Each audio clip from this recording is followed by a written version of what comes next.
Before we dive into this inferno of lies and betrayal, make sure you're strapped in. Subscribe, like, and drop a comment if you think you can spot the truth before the flames reveal it. This one burns hot, and it burns deep.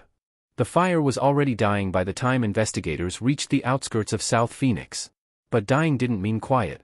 The air still crackled with heat, the sky pulsed orange, and the street shimmered like the sun itself had dropped onto the asphalt.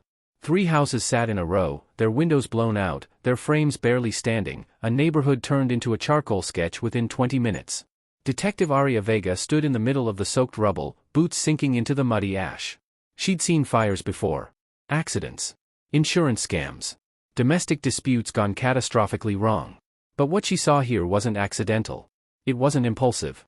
Every blast point, every scorch pattern, every melted lock told a story, and the story screamed planning. Third one this month, Fire Marshal Tate Ellison muttered, lifting a tarp. Beneath it lay a man in his late 50s, skin marbled and gray, but his expression unmistakably frozen in terror. You think it's connected? Aria didn't answer. Her eyes were fixed on something lodged in the victim's fist, a small piece of metal, charred and bent, but still recognizable, the corner of a dog tag. Victim with military background? She wondered. Or a message? Press trucks were already lining up outside the police perimeter. The smell of smoke, fuel, and panic drifted through the neighborhood. Families stood on sidewalks wrapped in blankets, whispering rumors that grew louder each day. Someone's burning their way across the valley. Someone's choosing their targets. Someone's sending a message. Aria took 2 steps back, surveying the remains of the middle house. Glass glittered like black diamonds under the floodlights. Something felt wrong, beyond the fire, beyond the death. There were no photos on the scorched walls. No furniture outlines. No signs of life. The house had been empty. So why set it on fire? Tate approached her again, wiping soot from his forehead. The explosion came from 3 points: back door, garage entrance, kitchen window. That's someone trying to funnel the flames inward, not outward. Which means, Aria said quietly, they weren't trying to destroy evidence. They were trying to trap him. The victim. The lone occupant. Aria crouched beside the body again, scanning for anything the flames might have spared. His clothes were ordinary. No wallet. No ID. No phone. Whoever killed him made sure he couldn't be traced. A paramedic walked over with a sealed evidence bag. Inside was a half-melted badge, a security badge, recovered from the driveway. Its plastic was warped, but the printed letters were still visible. Sunfire Industries, Level 4 clearance. Aria felt something in her stomach twist. Sunfire Industries wasn't a company that made household products. It wasn't a tech startup. It wasn't even publicly known to operate inside Phoenix, though its headquarters technically sat on the city's edge. It was a defense and energy contractor. A private research conglomerate that kept its doors locked and its employees quiet. And it had been under federal scrutiny for months. We need to know who he is, Aria said. Run fingerprints. Dental records. DNA if you have to. We'll try, Tate replied. But with this kind of burn. Aria didn't need him to finish. She knew. Fires this hot erased identities. That was the point. As investigators combed the scene, something else caught Aria's attention. A set of tire marks leading from the alley behind the house. Sharp tread impressions. Consistent. Recent. She followed them until they disappeared onto the main road. Tate caught up to her. You thinking what I'm thinking? He asked. That this wasn't a one-person job? Aria replied. He nodded. Multiple ignition points. Coordinated timing. And the accelerant, it's the same blend from the other fires. Whoever's doing this isn't just good. They're organized. Organized. Strategic. Connected to a man with high-level clearance at an elusive defense company. Aria's radio suddenly crackled. Vega, we got something in the debris you need to see. She jogged back toward the property line. A forensic tech handed her a heat-resistant evidence tray. Inside it, half-burned but still legible, was a folded piece of paper recovered from the kitchen area, specifically from a spot untouched by direct flames. Someone wanted it found. Aria carefully unfolded it. The handwriting was rushed, almost desperate. They know about the network. If I don't make it out, find the red files. It's all in there. M. Aria froze. Network? Red files? She had no idea yet what either meant, but whoever M was, he died trying to reveal it. Before she could ask the tech another question, Tate shouted from inside the house. Aria, you're gonna want to see this. She rushed toward him, stepping over broken beams and caved-in drywall. Tate was shining his flashlight into what used to be a pantry but now looked more like a hidden storage nook. Behind a layer of charred sheetrock was a steel lockbox, barely dented by the fire. Still sealed, Tate said. And heavy. Aria leaned in, heart racing. If the victim hid something here, if this was what he died trying to protect. Tate pried the box loose. The metal groaned. He lowered it to the floor as Aria lifted the latch. It opened with a sharp metallic snap. Inside were 3 items. A USB drive. A burner phone. And a stack of red-labeled documents. But it was the top page that made Aria's blood run cold. Because stamped across it, in bold letters, was a name she never expected to see. The name of someone she trusted. Someone still working inside the department. And that was when she realized, this wasn't just arson. It was a network. A network that was closer than she ever imagined. The lockbox's contents sat on the evidence table like a small, silent bomb. Aria didn't take her eyes off the top document, the one with the name stamped across it in unmistakable red ink. Detective Rowan Hale. Her partner of 8 years. The man who'd watched her back in every raid, every sting, every moment the job felt like it was trying to break them. The person she trusted enough to call at 2 a.m. when cases felt unsolvable. The friend who'd sat beside her at her mother's funeral, saying nothing, just being there. The idea that his name was connected to a top-secret file hidden in the burning home of a Sunfire Industries employee felt unreal. Wrong. Impossible. But the letters were printed clearly, starkly, deliberately. Tate broke the silence first. You think it's forged? I think someone wants me to believe it, Aria said. And that makes this even worse. They secured the evidence and transported everything to the precinct in an unmarked vehicle. Aria didn't speak the entire ride back. Not to Tate. Not to the forensics techs. Not even when the radio announced that a second fire had broken out downtown, an abandoned office with similar burn patterns, though thankfully, no casualties. A decoy fire. A distraction. Someone was playing with them. By the time Aria reached the precinct, the building buzzed with tension. Detectives moved fast. Phones rang nonstop. People whispered her name as she passed, like they already sensed something was unraveling.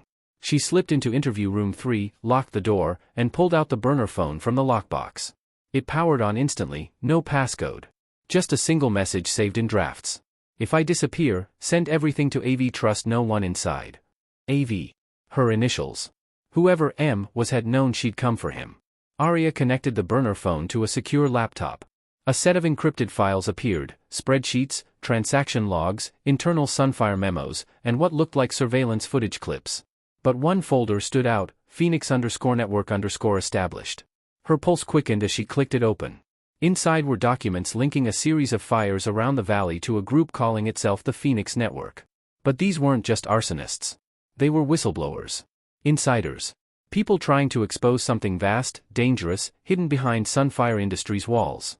Only the fires they'd started weren't acts of terror, they were warnings. Signals. Except someone was killing them before they could expose the truth. Aria flipped through the documents, feeling her throat tighten. A list of names, all crossed out except 2, M. Rourke, likely the victim from the fire, and Rowan Hale. She stared at her partner's name. Had Rowan been feeding information to the victim? Was he helping the whistleblowers? Or was he hunting them? Her thoughts spiraled until a knock rattled her door. Aria? Rowan's voice. Her entire body froze. Captain wants you in the briefing room. They found something at the second fire. Aria opened the door slowly, studying his face. Rowan looked tired, like he hadn't slept in a day. His shirt sleeves were rolled up, and soot dusted his collar. Normal. Familiar. Exactly what he would look like during a major case. But now every familiar detail felt like a disguise. You okay? Rowan asked, eyebrows furrowed. You look pale. I'm fine, she lied. He nodded and walked ahead of her toward the briefing room.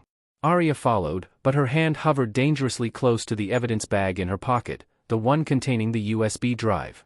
Inside the briefing room, Captain Monroe pointed at a screen where a still image was frozen from traffic camera footage taken near the second fire. This car left the scene 90 seconds before the fire ignited, Monroe said. Plates are fake. But this, he zoomed in. This isn't. Aria leaned in. There, in the driver's seat, was a silhouette. No face visible. But on the passenger seat sat a duffel bag with an embroidered patch, a patch Aria had seen dozens of times. The exact same Special Ops patch Rowan kept on his old tactical gear bag. Her stomach dropped. Rowan looked at the screen, his expression unreadable. Could be anyone, he said. Those patches get resold all the time. True. But his voice wavered, barely, but enough. Monroe continued. We've pulled satellite data and matched tire tracks. Whoever this is, they're staging fires across the city to cover their movements. And they're working fast. Aria forced herself to look away from Rowan. Her mind was racing too quickly to hide behind neutrality. Then Monroe dropped the real bomb. We also found this at the scene. He lifted an evidence bag. Inside was a half-burned ID card. Not a Sunfire badge this time. A Phoenix Police Department badge. Aria heard the blood in her ears. Rowan inhaled sharply, too sharply. Who's it belong to? He asked. We're still checking, Monroe said. But this is starting to smell like an inside job. Aria felt Rowan stiffen beside her. Then her phone buzzed, a text from an unknown number. No words. Just a photo. A blurry shot of Aria standing over the lockbox earlier that night. Followed by another image, a red-stamped file bearing Rowan's name. Someone was watching them. Someone knew she'd found the evidence. Someone was warning her. She angled the phone slightly away from Rowan, but he noticed. Everything okay? He asked. She nodded. Yeah. Just a call I need to take. She stepped outside the room and exhaled shakily. Every instinct screamed that the walls were closing in, that she was being pulled into something deeper than arson. Something systemic. Someone inside the precinct was feeding information to Sunfire. Someone who knew about the lockbox, the files, the burner phone. Someone who wanted her off balance, maybe even silenced. She opened the text again, zooming in on the background. An outline of a warehouse appeared behind the person who took the picture. A recognizable landmark on the south side of the city. Warehouse District. Building 12. A place Sunfire had abandoned years ago. At least, publicly. Aria grabbed her keys. If Rowan was involved, she needed to know the truth. If he wasn't, someone was setting him up, and they were doing it well. She sped toward the warehouse, tires screaming against the pavement. The streets were dark, empty, quiet in a way that made the silence feel heavier than the night. She parked behind a rusted shipping container and approached the building on foot. Its metal siding was weathered, its windows boarded. But a faint flicker of light glowed from inside. Aria drew her weapon, inhaled once, and stepped through a side entrance. The warehouse was massive, filled with shadows and forgotten machinery. The light came from an office near the back. She approached slowly, boots crunching gravel and broken glass. She reached the door, cracked it open. And froze. Rowan was inside. Alone. Staring at a wall covered in maps, photos, and burn pattern reports, the exact same data she'd found on the USB. He turned slowly, eyes dark and tired. Aria, he said quietly. You weren't supposed to find this place. Her heart hammered. Then tell me the truth, she said. All of it. Rowan hesitated. Then he stepped aside, revealing something behind him. A body. Covered by a sheet. Freshly dead. Aria, Rowan whispered, you're not chasing arsonists. You're hunting the people who killed this man, and I think they're coming for us next. The sheet draped over the body looked impossibly white against the cracked concrete floor, too clean for a place that smelled of rust, gasoline, and fear. Aria approached cautiously, her gun raised but trembling. Rowan didn't move. He kept his hands lifted slightly, enough to show he wasn't reaching for a weapon, but not enough to convince her he was harmless. Who is he? She asked. Rowan swallowed hard. Michael Rourke. The man from the house fire. But he didn't die there. Aria froze. He was dead when we found him. He was when you found that body, Rowan said quietly. But someone moved his remains. Planted them. Staged the entire scene so we'd think the fire killed him. Her breath caught. Then who's under the sheet? Rowan stepped aside. Aria crouched and lifted one edge of the cover. The man beneath was younger, mid-30s, burned on one side but not beyond recognition. Not Rourke, someone else entirely. A chill snaked up her spine. This is Daniel Griggs, Rowan said. An engineer at Sunfire. Another whistleblower. I tried to get him out before they found him, but I was too late. Who's they? Aria asked, rising slowly. Rowan motioned to the wall covered in documents. Sunfire isn't a research company. At least, not anymore. They've moved from energy prototyping into something different. They developed a fuel blend, cheap, highly combustible, perfect for maximizing burn coverage. Too perfect. It was meant to be used for urban testing simulations. But someone wanted to take it on the open market. You're talking black market weapons, Aria said. Rowan nodded. And Rourke discovered it. He started pulling documents. He built a network of insiders, small but dedicated. They set fires not to destroy evidence, but to create patterns. To force attention. Each fire was a warning, pointing to the location Sunfire planned to use for real-world tests. And someone inside the department helped hide it, Aria said softly. Rowan met her eyes. Someone higher than you think. She wanted to believe him. But the red file with his name loomed in her mind. Then why is your name on the documents? Why were your patches at the scene? Why do you look like you've been living in shadows? Rowan exhaled slowly. Because they used me. They needed a scapegoat, someone with clearance, someone who worked tactical units, someone who could be framed as the mastermind behind the network. Aria didn't lower her weapon. Not yet. Prove it. Rowan walked to the desk, picked up the USB from the lockbox, and plugged it into the warehouse computer. The screen flickered to life, revealing dozens of internal memos, security logs, and encrypted emails. But it was the last file that made Aria step closer. A video. Play it, she said. Rowan clicked. The footage showed a sterile boardroom. 3 people sat at the table, silhouettes only, their voices muffled but clear enough to decipher. Rourke is getting too close. Remove him. And set up Hale. Make it a series of arsons. Public enough to drown him.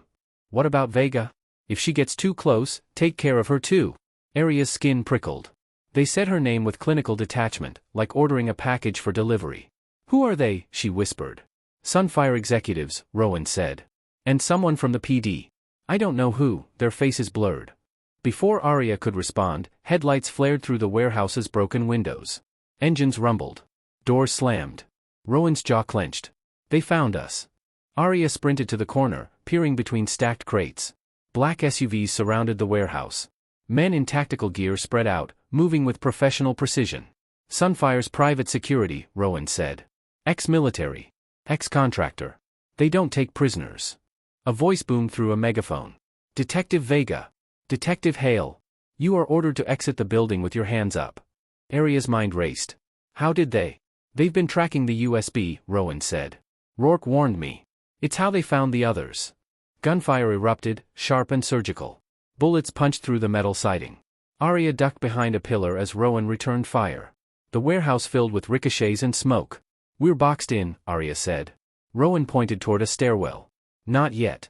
They bolted up the stairs to a catwalk overlooking the far exit. More guards pushed inside the main floor, shouting commands. The air thickened with dust. Aria's lungs burned as they reached a back office window. Rowan smashed it with his elbow. Jump, he shouted. Aria didn't hesitate. They dropped onto a lower roof, rolled, and scrambled toward the alley. More shouts echoed behind them. Rowan fired over his shoulder as Aria fumbled with the keys to her unmarked car. They dove in. Tires screeched. But as they sped away, a black SUV swung into view, chasing hard. They're not going to stop, Rowan yelled. Aria gripped the wheel. They don't need to. She slammed the brakes. The SUV overshot, fishtailed, and crashed into a transformer pole. Sparks exploded into the night. Aria floored the gas again, taking a hard left into a neighborhood maze. Only after several minutes of weaving through side streets did they finally lose pursuit. They pulled into an abandoned lot. Both breathing hard. Both shaking. Rowan turned to her, eyes dark. Aria, there's one more thing you need to see. He handed her a final document, one he'd kept hidden until now. A list of future burn sites. The first 2 were already crossed out. The third, Phoenix Police Headquarters, tomorrow 5:40 a.m. Aria felt the blood drain from her face. They're going after the department, she whispered. Rowan shook his head slowly. No, he said. Not the building. His eyes locked onto hers. They're going after someone inside. Aria's phone buzzed. A new text from the unknown number. We warned you. Your time is up. Her reflection stared back from the screen. And she realized who the final target was. Her. She closed her eyes, steadying her breath as sirens echoed in the distance. If you think this story was intense, her voice cracked, they're not ready for what comes next. She looked at Rowan. Let's finish this. Then the screen went black. End of story.